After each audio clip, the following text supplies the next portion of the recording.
I'm doing pretty good, aside from my ancient dog I just told you about. Yeah. Yeah. Aside from that guy. Why don't you just introduce yourself? And from all I know about you is you're a smart guy because you're involved in nuclear fusion, and you can normally tell with my podcast they go on like a string of.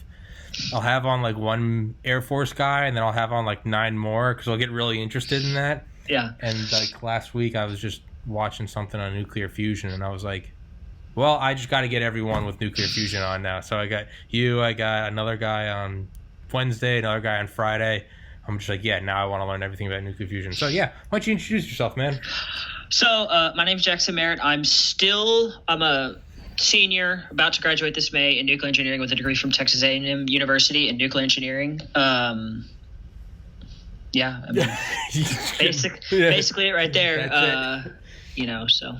Yeah, man. So one thing I had on a guy that was a nuclear power plant operator, and I had another guy that was getting his PhD in nuclear fusion at the University of Rochester.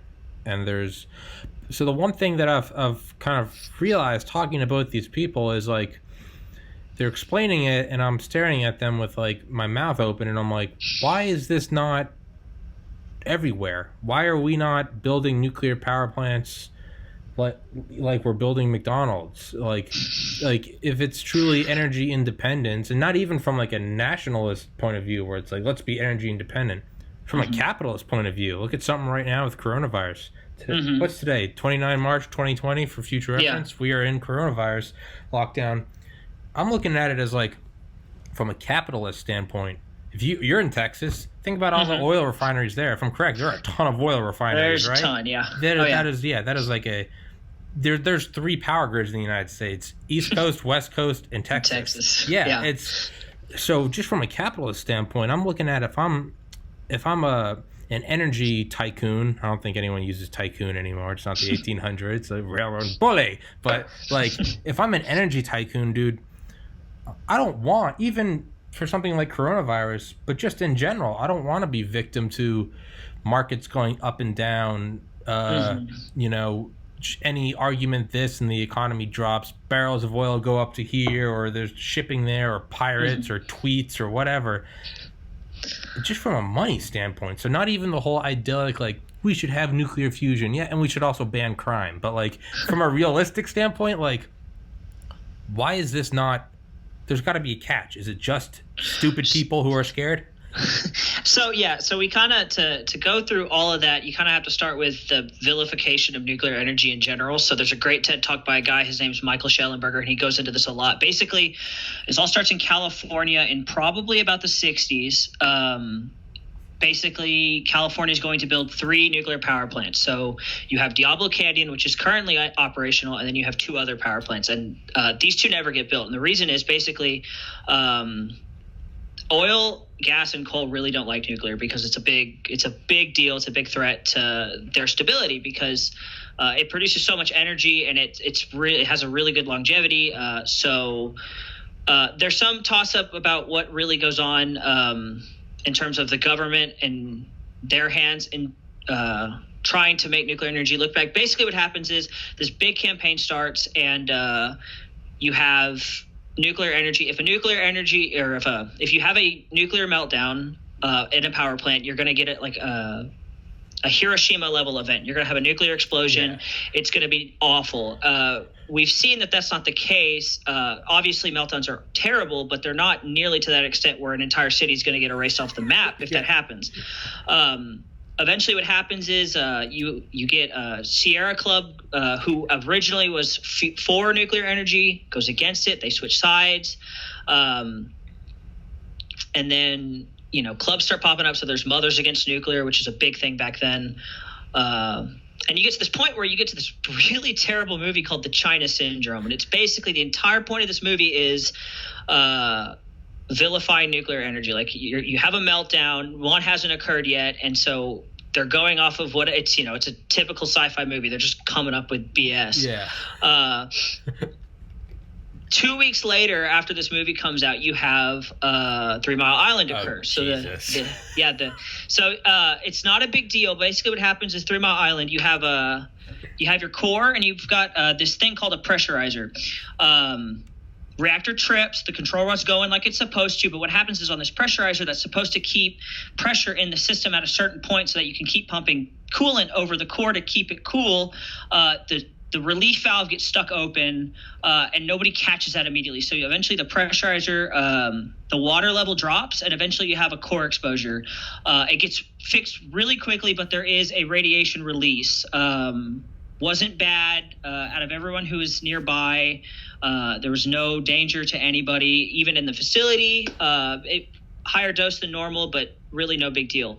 But what happens is the media gets a hold of this. They don't know nothing about nuclear energy. So the story goes that you have these newsrooms, and they say, who's seen the China syndrome? Because this only released 2 weeks ago. And some intern in the back raises his hand. He's like, hey, I've seen it. And so that's how they report on this thing. And so that's really where nuclear energy got its kind of the hysteria surrounding it occurs, is with 3 Mile Island and just the kind of this weird release of the China syndrome. And so there's a lot of fear surrounding it. We eventually had Chernobyl not 20 years later, and Chernobyl was horrific. Yeah. I don't know if you've seen the TV show, but they really do that. Yeah. They do that a lot of justice, just with how bad. And, there's a lot of factors that went into just why that got so bad. The government was working against them and all that stuff. And then you have in the 2010s, we in the industry, it started to be calling what's known as the nuclear renaissance, right? So we're thinking like, all right, we've moved past Chernobyl. The public's finally thinking, hey, we've got this thing down. We're gonna really sell nuclear energy and start selling it as a great thing. And then in 2011, you have Fukushima, which really was on the plant site operator. So basically, you have the IAEA, which is probably the only branch of the UN that I actually like. Yeah. The International Atomic Energy Agency. And they go one day and they do a typical inspection, and they tell these guys at the plant, hey, so it's not super credible, but y'all have like these massive tsunamis that hit like every 100 years, and you're a little bit overdue. So we would recommend like your backup diesel generators are at like 23 feet high. We're saying put them at 64 feet high. Not a super big deal. You just got to move these diesel generators. Well, they never did that. And then so the tsunami hits, their diesel generators flood, and now they can't cool their reactor once the grid goes down. So we're in a weird spot right now. Nuclear energy, with all of the green stuff going on, there's a lot of hope for it. But right now, also the biggest thing we're running into is power plants. I'm sure the reactor operator you talked to mentioned this, but reactors are licensed to operate for 40 years by the Nuclear Regulatory Commission, and then they have to go through a review process to get that extended. A lot of them right now are going for that, and they're not getting extended for whatever reason. Jesus. Yeah, what the nuclear power plant operator talked about was that it's like when comparing building a power plant to, let's say, like a coal-powered power plant or something. And it's like the initial input cost, and then it's how quickly how quickly does it turn around and start getting you that fucking sweet paper. But the problem is it seems like, obviously, just from the market standpoint, it's like you want to get a bang for your buck, and so there you go do coal, you go do natural gas, whatever. What do you think would cause, or what do you think would spur a construction boom of nuclear power plants? Do you think it would have to be something like the government will pay for it, and then like you can pay it back with like there would have to be some sort of incentive, almost like the solar panel, like I don't know the word, allowances or whatever, matching. There would have to be something where it'd be like, here's the whatever, $5 billion, build it. And you just start paying. You start paying us with the money coming in from it, and it'll be like a mortgage. It'll be like it's going to take 50 years to pay, but that will get these companies to start being like, all right, like another thing about it is like my push for nuclear energy. This isn't some like Rage Against the Machine, fuck Exxon Mobil or Shell. Like, hey man, I'm all for those mega corporations. I think efficient stuff gets done with them. There's no reason why they can't turn to nuclear. You still keep your profits, still get insane profits. I don't care. It's like an argument of like legalizing marijuana. Like I had a guy, the Drug Users Bible author. We were talking about like legalizing pot. We're like, it doesn't have to be. You don't have to kick out these companies like Budweiser. It already has Bud in the name. Just start selling Bud. Like it's fine. Like you can still keep your profits. Like no one's. This isn't some like, communist revolution thing. It's like there has to be some sort of incentive. What do you think it would be that would lead to that? So, if we're talking just from like a government wants to incentivize building more plants, I think subsidies is probably the best thing to do. You see subsidies with currently wind and solar, which are both considered very green, very safe forms of energy, which I could come up with some arguments about that. But you have nuclear, which zero CO2 emissions, but we get left out of that because the public doesn't really like us too much. And so in terms of what is the private sector doing, we're doing quite a lot, or they're doing quite a lot. So NuScale is one of the big ones. And so what we're trying to do is enter new markets that we haven't before.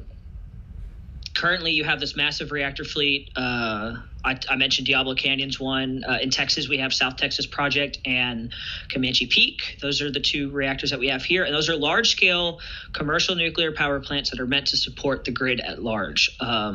So then you have companies like NuScale that are entering the scene. These guys are developing small modular reactors or micro reactors. They don't produce a ton of energy. We're talking maybe a megawatt up to 20 megawatts. What these are designed to support is, so NuScale, they would probably want to get on the big grid as a whole. Micro reactors, I can't think of any companies off the top of my head that are building any. I know one has gone into a licensing process. What they want to do is, so you have remote areas like Alaska, northern Canada. Let's talk about the Siberia of Russia. They want to get into those markets. You can build one of these little reactors. You don't have to work. And you can get these small scale grids and you can enter those markets. It also for like a fraction of the cost. Because we got tired of waiting around for government money. So we thought, well, if we scale these reactors down, we can build these things and start making money quickly because, that's the biggest hang up, right? It's a mountain of cash before you can start actually producing yourself. So the nuclear operator guy, you talked about he has like a 3-letter acronym for it. Whatever the small ones are. SMRs. SMRs, yeah. Didn't Russia have something? I want to say it might have been in the Cold War. It might have just been in the last 20 years. I don't remember. Didn't they have like almost like the ships we're sending right now, like the Mercy and the Comfort, those hospital ships? Mm-hmm. Like now we're sending them to U.S. cities, but like we always send them to like places hit by earthquakes or tsunamis all around the world. Didn't Russia have something where it was like a barge or a ship, but it was a nuclear power plant, and it was for like the Arctic regions where it would not just like a nuclear powered ship like we have those. It was something that would sort of dock, and it was literally like you could sort of plug into the ship almost. I mean, that's a simplified way. Do you think? Yeah, I can't remember the name of the ship exactly, but it does exist. It came out about 2016. It's really ironic because its first mission was to go plug into a coal power plant out in the Siberian region, or not a coal power plant, but a coal mine. Yeah. But yes, so it exists. Basically, I think it's insane. It's really cool, and it's probably safe, but they just built a floating nuclear power plant, and its only purpose is to produce power for coastline cities. Yeah, in Soviet Russia, power comes to you. Exactly. So with the small power plants, the SMRs, or even the bigger power plants, and I want to say I read this somewhere. I'm sure, again, I don't have any knowledge in this, so whatever I'm thinking of, like the bleeding edge, I'm sure you're just like, but wouldn't it make sense or are nuclear reactors today built to where something like you'd almost want to. I'm trying to think of like almost like a dead man switch. Like a dead man switch, it like stays quiet unless you're like shooting the thing at. Well, that's a terrible example. That's the exact opposite. Right now, you need power to constantly cool it, and you have the backup generators, and you have the backup generators. But stuff happens. Chernobyl, or I don't know, just a tsunami coming and destroying it. Wouldn't you want to get it to a point where it doesn't melt down with loss of power? Wouldn't you want it to where if power cuts out, it's designed in such a way that it dies? So that's what.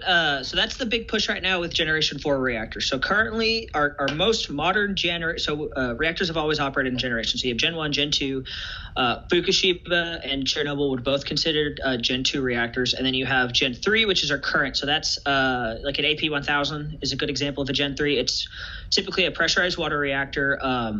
So it's closed cycle, meaning all the water that goes to cool the core stays in that area. We're not like, because one of the big fears with BWRs, you'd see the steam rising off and people would be like, well, what if there's radiation in that water? Yeah. Not a real concern, but we just adjusted for it and it worked great. And so you have Gen 4s. And so basically these are expected to maybe start rolling out in the 2030s, early 2040s, because it's a long time to develop, to design, and to eventually get a government license to build one of those. So what are some examples of these Generation 4 reactors, these advanced reactors? So sodium-cooled fast reactor. So what that is just instead of using – so most reactors we use, or all reactors at this point, we use water to cool the reactors, and they moderate our neutrons. Moderation just means slowing them down. Some guys have come up, so we would go back to a graphite moderated core, but instead of using water, which with Chernobyl we had graphite moderated, and I could go into more detail about that, but it was water cooled. The water eventually boiled off of that reactor and caused a hydrogen explosion that resulted in the absolute disaster that it was. So now it's sodium cooled.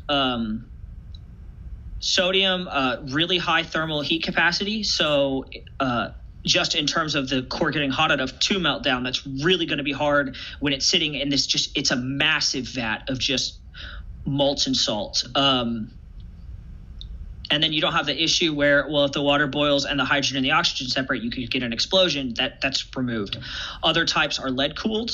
I've actually done a lot of research because my capstone project, my senior design project, worked with a lead cooled reactor. It's really interesting because again, lead has a super high specific heat capacity, so it holds a lot of energy. Oh. Also, we use lead as a solid lead as a shield all the time. So if that lead were to solidify, your core becomes inert. So that's really cool. Other things are like high temperature HTGRs or high temperature gas reactors. You have SCWRs, which are supercritical water reactors. So going back to like physics in high school, when you talk about like steam charts, you have the supercritical point, and that's basically where that reactor would operate at.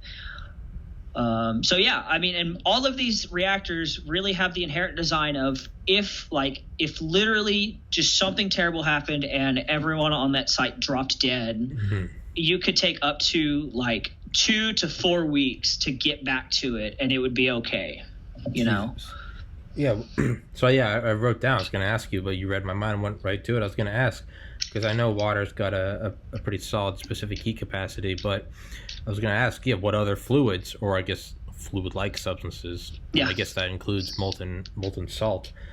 What you said about lead I made a really brilliant note. I wrote lead. Awesome. But, like, that makes sense, though. Like, I didn't know that it had a high specific heat, but, like, that's two birds with one stone. Like, not only would it be a good heat transfer, but if it's solidified and there's less, it solidifies in its own tomb. Like, that's so what all you got to do is cool the lead down and you're fine.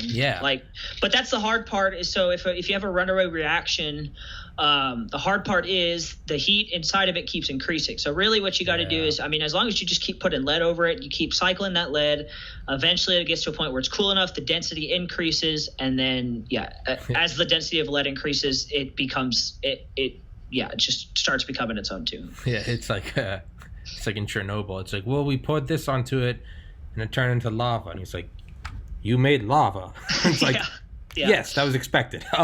Yeah, it's you made lava. We need all of the liquid nitrogen in the Soviet Union, all of it. I remember hearing that. I was like, Jesus, all of it.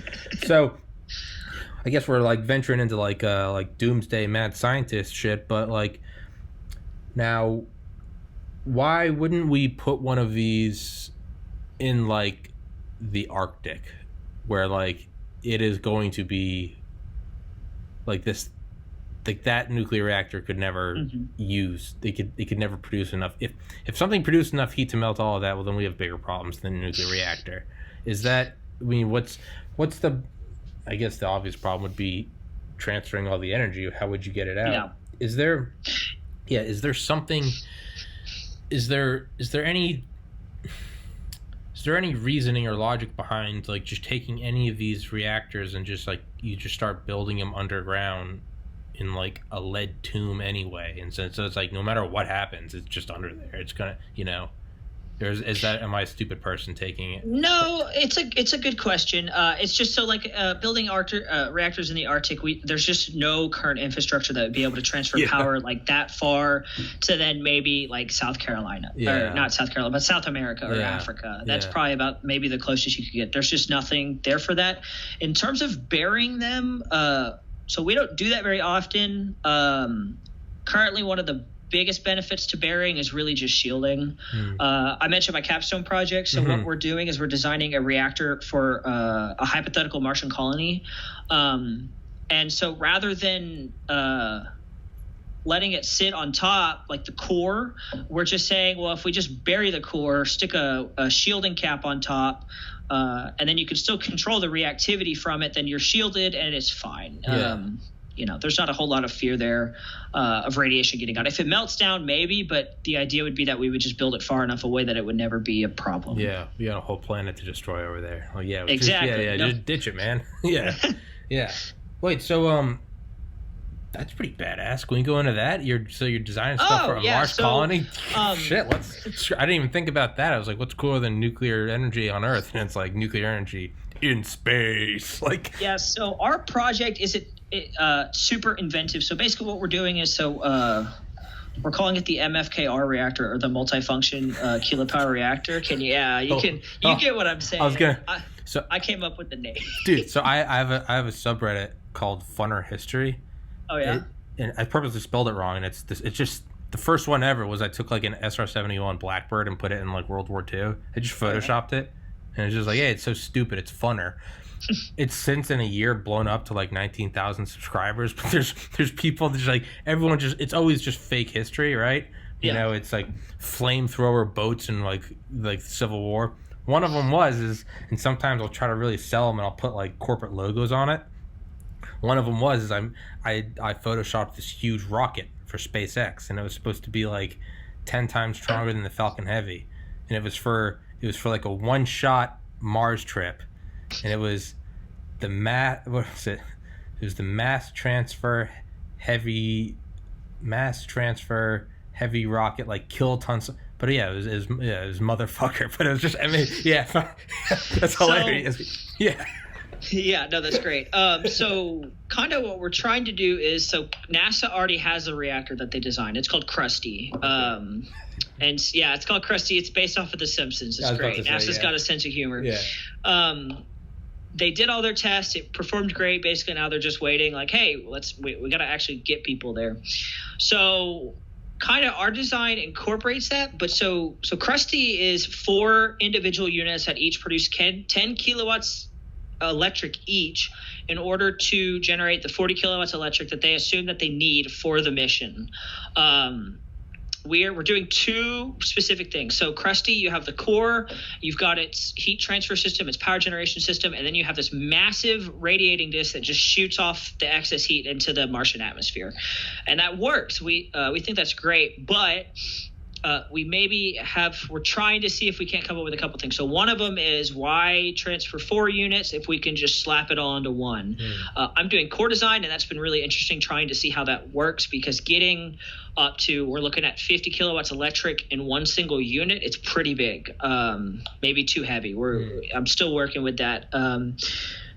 The other thing we want to do is, so NASA, their reactor just kind of spits all the heat off into the atmosphere. Well, we're thinking like, well, what if we could make it do other things? So one of the guys on my team has been doing a lot of work on trying to see if we produce a little bit of extra power, could we support electrolysis? So like they found salt water on Mars. That would be really cool. How about just passive heating of the room? Like Martian atmosphere is like negative 40 degrees centigrade. It's really cold, and so just like creating a system of radiators that we would just pump working fluid through to heat up stuff. And then we also talked about the electrolysis would be with the oxygenation. The other thing that kind of set us on this path of making it like multi-purpose is so Martian soil is like really high in perchlorates, which is I guess super toxic to people. I guess it really causes like thyroid cancer basically. So we thought like, well, what if we, and so this is assuming the guy can get everything he needs done. This is his last part, and hopefully we'll get there. We've got about a month left. Could we develop a system based off of the heat produced by the reactor to burn those off, and then they have fresh soil that they could use to grow crops, and then they have water, they have oxygen, they make their own CO2 for the plants, and then you got even with the electrolysis, you have extra hydrogen to produce rocket fuel. And so I mean these are all just things that we've thought of. So it's really cool, and so. Yeah, that kind of seems, the idea of having that huge disk radiating heat, that kind of, from a layman's term, or from my point of view, that just seems stupid as shit. Why would you waste all that? That is is energy to, again, from my armchair, I've had on 3 nuclear guests. I know what I'm talking about. But that's so much energy, and you're on a different planet.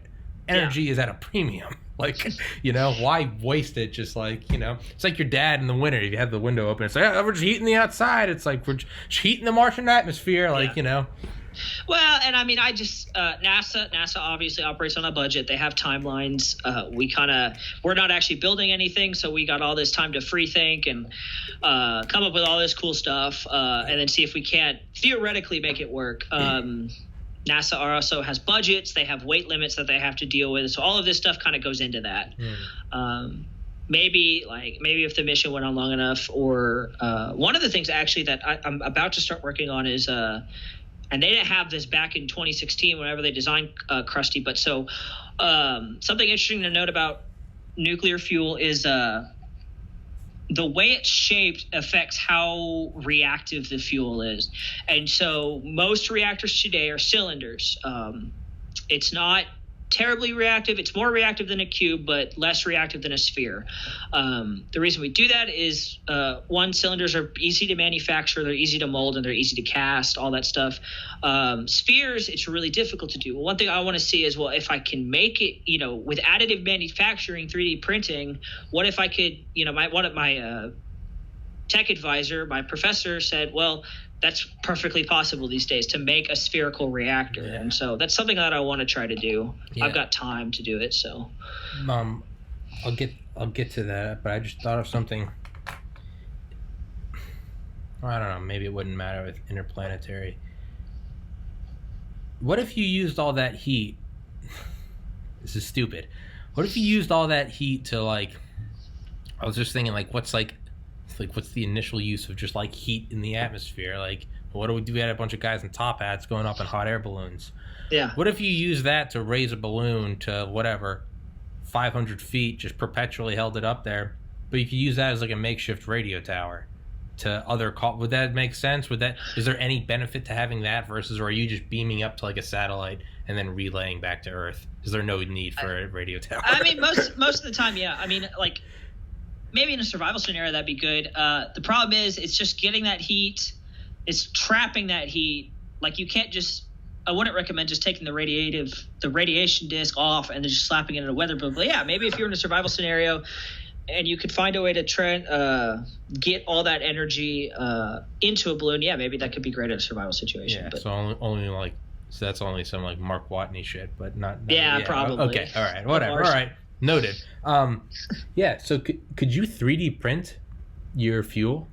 Could you get a 3D printer for like uranium or with plutonium? strides that have been made in additive manufacturing, you can actually like print. You can print in metals. So hypothetically, yes, you could print a reactor. Now, there's a lot of things that have to go into that. So one of the things that I'm doing is I'm trying to get a job currently with the Y-12 National Security Complex in Tennessee.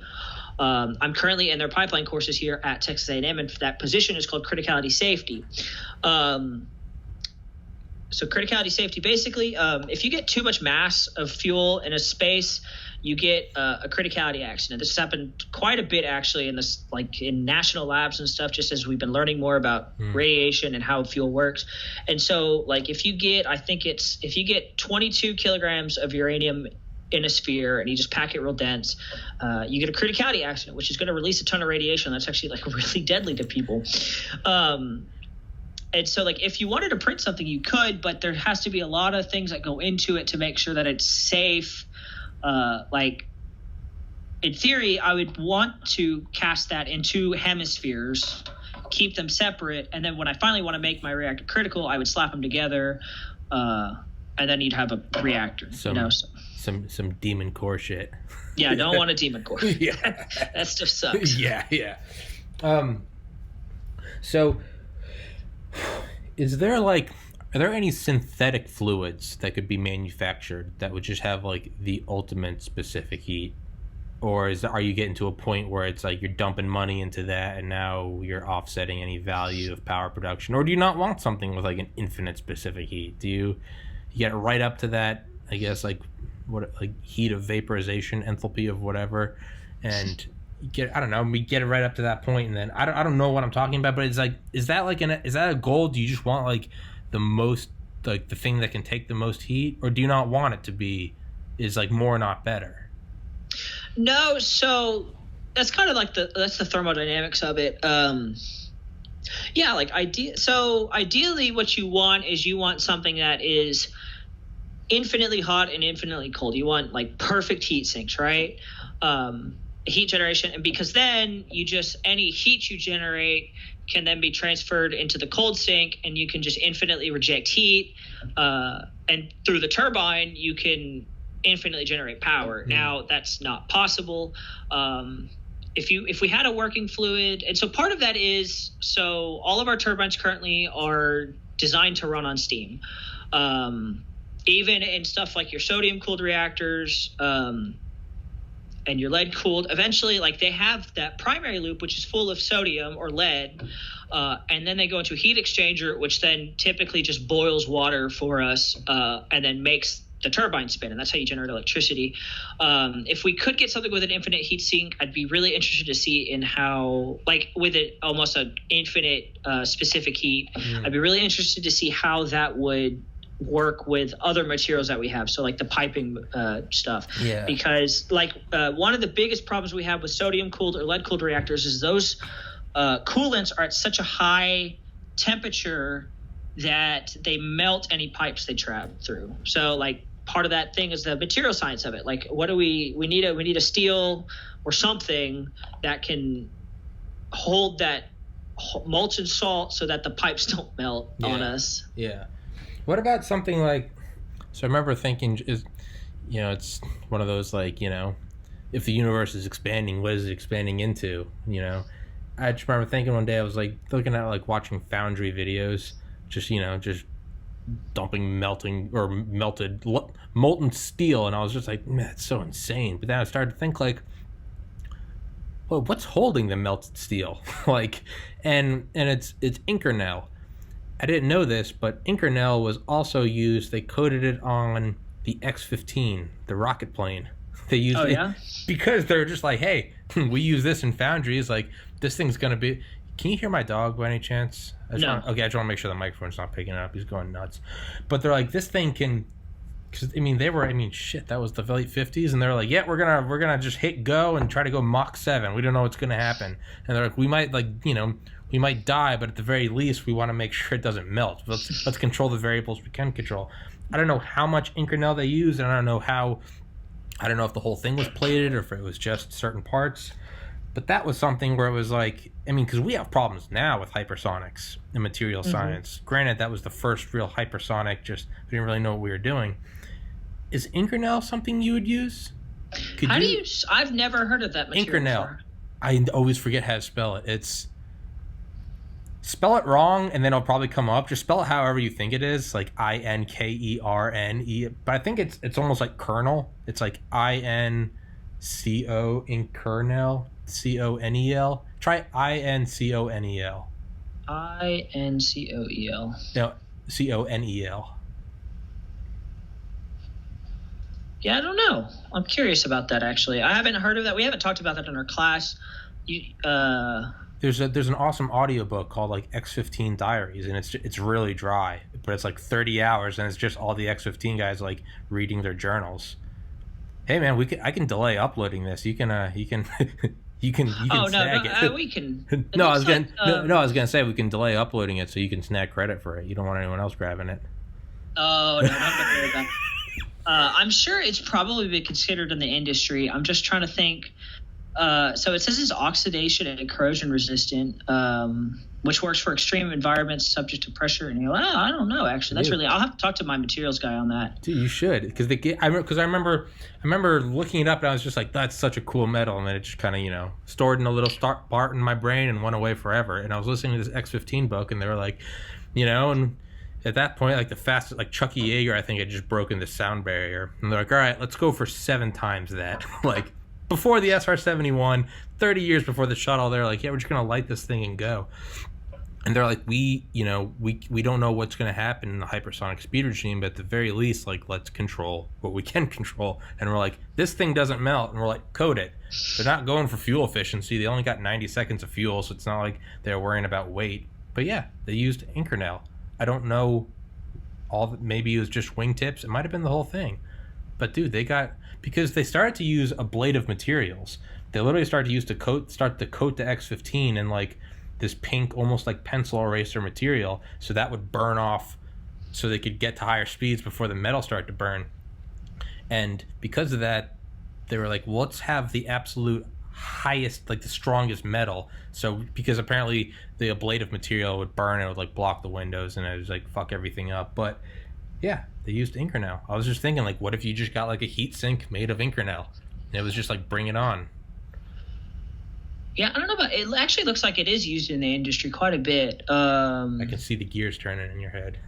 Yeah, like, oh, that's really interesting. Yeah, so it has a really good tensile strength. Its melting point is freakishly high. Yeah, it's actually up there. So it's higher than tungsten, right?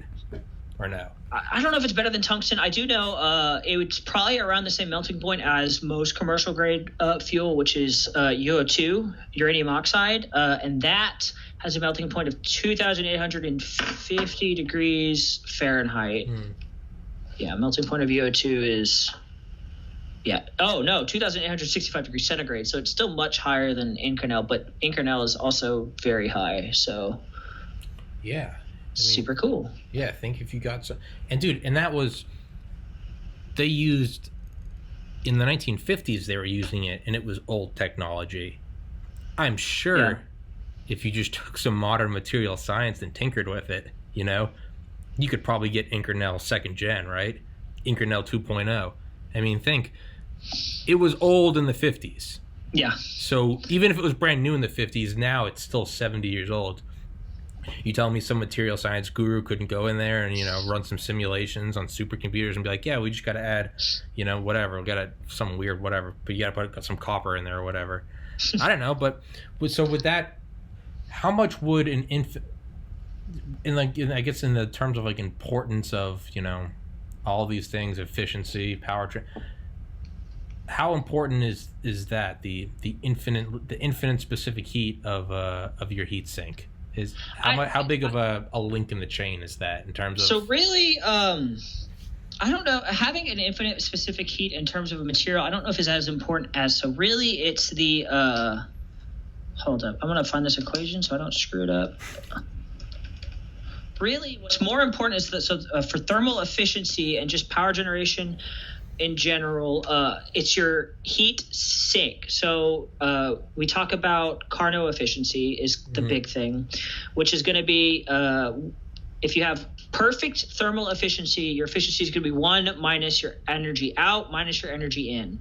So obviously your energy in is never going to be 0 because you can't divide by 0. Yeah. But if you can get your Q out to be infinite, so your Q out is essentially just super massively big. Eventually your efficiency. Oh, hold on. Let me make sure I'm doing this right. Is that like a frit, or is it? I remember in my physics textbook they used to always reference something. A Carnot engine, Carnot. Is that what? Yeah, Carnot. Yeah. Basically, like as you get, if you can reject all of the heat you ever produce, then you have 100% thermal efficiency. Yeah. Now you're getting into some Bob Lazar UFO stuff. And so I mean that's really physically that's not possible. You can't ever because of the way the universe works, you can't ever have perfect efficiency. You can get really close though. And that's what we try to do. So reactors operate at about 32% thermal efficiency. So for every kilowatt or for every 100 kilowatts of heat it puts out, it makes 32 kilowatts of electricity. And that's really good. The high temperature gas reactor that I mentioned earlier has a thermal efficiency of 42%. It's crazy. So we're trying to get there. The thing is you want to use as much heat as you get. And so that's what we're trying for. But what's the highest you can get? Can you not get past 50%? Or is that wrong? I thought you could get up to like 49. Or is that not the barrier? Is the barrier 100? I don't know. I don't know for sure. I can't say yes or no to that question just because I guess the barrier technically is 100, but if you could ever approach 100, that'd be pretty impressive. You're probably going to get a Nobel Prize. Yeah, probably. Yeah, it's pretty insane. So you good to do like 10 more minutes? Yeah, I can do 10 more minutes. Okay. So I was thinking, like, now, is there any way to transfer the energy produced from space? The idea of, like, you could have, like, a miles wide solar panel and use, like, microwave energy to beam it back to Earth. Could you, like, put something in orbit around Mars and, maybe it's not even solar. Like, I was just thinking, like, what if you could build a nuclear reactor and you could just have like 1/10 of the safety regulations because it's like, it's in geosynchronous orbit. It's at 36,000 miles. It doesn't matter if it leaks. It doesn't matter if there's Chernobyl. Whatever. You didn't see it. It's not. There's no graphite rod tips in orbit. Who cares? It's like. So there's some cause for concern of putting a reactor in space. One, I don't know about transferring energy through microwave radiation. That's interesting. I've never heard of that. I would mostly think that you would do it through batteries, which, solar and wind, that's what we used to harp on all the time, is there's no battery tech that you could ever use to store all that energy. And so there's a big holdup right there just from sticking a reactor in space. The other one is maybe for Mars it would be okay. If it's in Earth, the problem is if it explodes, you could have radioactive material falling on people's head. That's actually something in our project a professor wanted us to touch on was, well, if the rocket goes up, there's a non-zero chance it will explode. Let's make sure we're not dropping a hot rock of radioactive material on some foreign country. Figure out a way to at least have it survive the fall. Yeah, I guess that is true. Or implode with the rocket. That's another thought we've had. Yeah, that's true. Yeah, what about something like Mars, where it's like, again, you kind of have this like infinite wasteland where it's like, if it comes down, it's only one of the things that's going to kill you on Mars. It's more of a Wild West out there, or even, I don't know, like a lunar colony. Is there room for like lesser?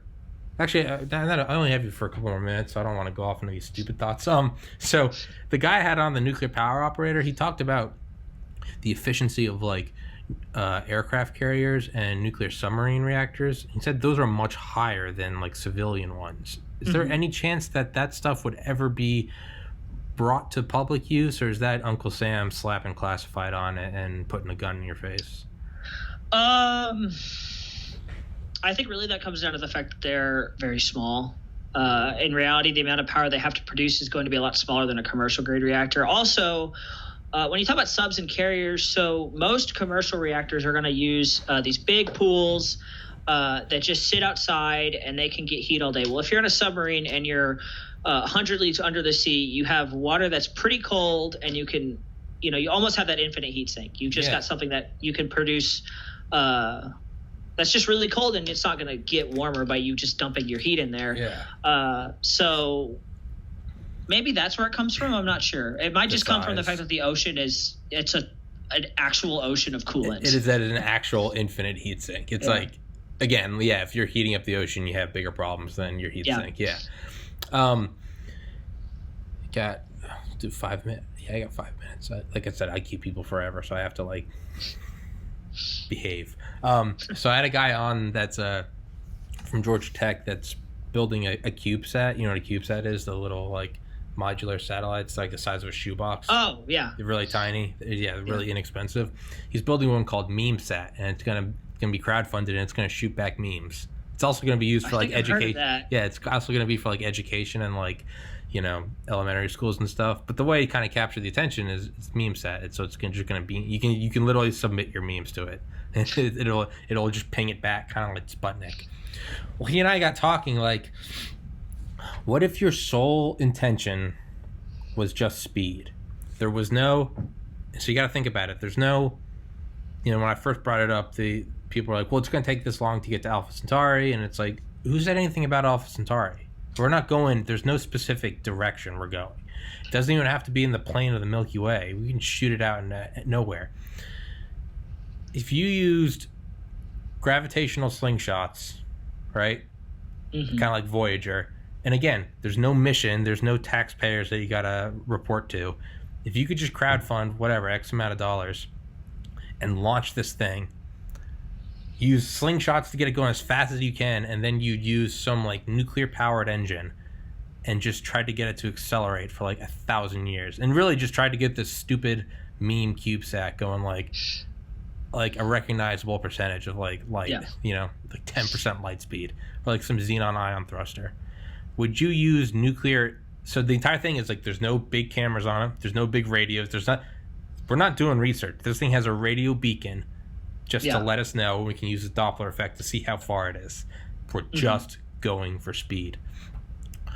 Would you use a nuclear reactor for? If you are only going for speed, I would say you want to use an ion drive. An ion drive, but to power it, because those huge solar panels. Those huge solar panels, those take. If you can't tell, I've looked into this. Those huge solar panels, that's weight, and the ion drives. The most efficient NASA one can fire for 48,000 hours before it's a material problem. The grid dies. Yeah. So I was thinking what if you made a 3-stage ion thruster, fired it for 48,000 hours, discharge, fire the next one. But you're going to get so far away that the size of the solar panels you're going to need, that's going to add so much weight, it's going to take away. You could do it. I think you could.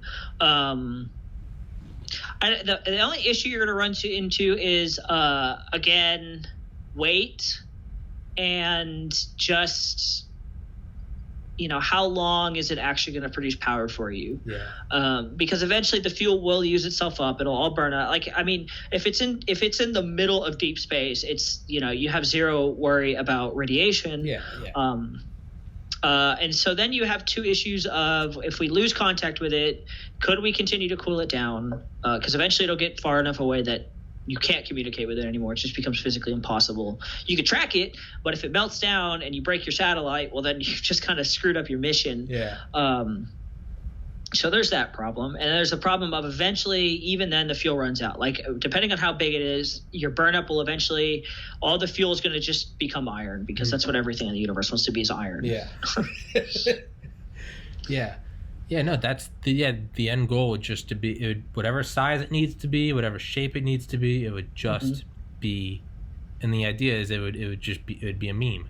and it would just kind of be like I want to get that farther away from Earth than Voyager. Like, screw the gold record. I want like a 1 terabyte hard drive of memes just hurtling through the universe at like 10% the speed of light. Yeah, and when I pose that question, I really don't have anything to follow up with it. It's just like, no, that's what it is. There's no science to it. So it's like, what's the purpose? Just speed. I've had him on before, Ken Mason. He was really good friends with Bob Truax, the guy that designed the Sea Dragon. And I was gonna say, because they use the Sea Dragon in that show For All Mankind, and it's shooting plutonium up to a lunar colony. But I'm having him on for the sole reason to talk about this hypothetical spacecraft. Well, dude, I will let you go. All right. Well, thanks for having me on. I would love to have you on again if you want to talk another time, man. I got infinite questions. If you have fun, yeah, man, let's do it again. And it just, if you can't tell, there's really no structure to it. It's just whatever floats up. And brother, I'll email you, man. Thanks for coming on, dude.